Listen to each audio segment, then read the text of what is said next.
Ով էր ասել իրեն Նզովյալ։ Արշակ Սրբազանը։ Այդ Նզովյալը որոշեց, որ հիմա էլ խորհրդային Հայաստանի եւ խորհրդային միության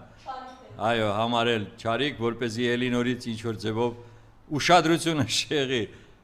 Երանի չէ, որ դու կարողանայիր գոնե մի մասնիկը խորհրդային միության այն ինչ որ ապահովել էր Հայաստանի եւ այ ժողովրդի համար, դու ապահովեիր։ Այն անվտանգությունը, այն ազգային զարթոնքը, որը կար եւ իրականում էր այո, շատ մեծ դերություններ կար խորհրդային միությունում, բայց դուք դրա անցել եք տասնապատիկ ավել եք անում արդեն։ Նրանց արածի տասնապատիկ ավելը դուք արդեն արել եք։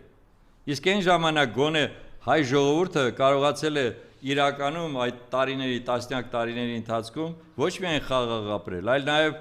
դարձնել Հայաստանը ծաղկած երկիր, գիտության, տեխնիկայի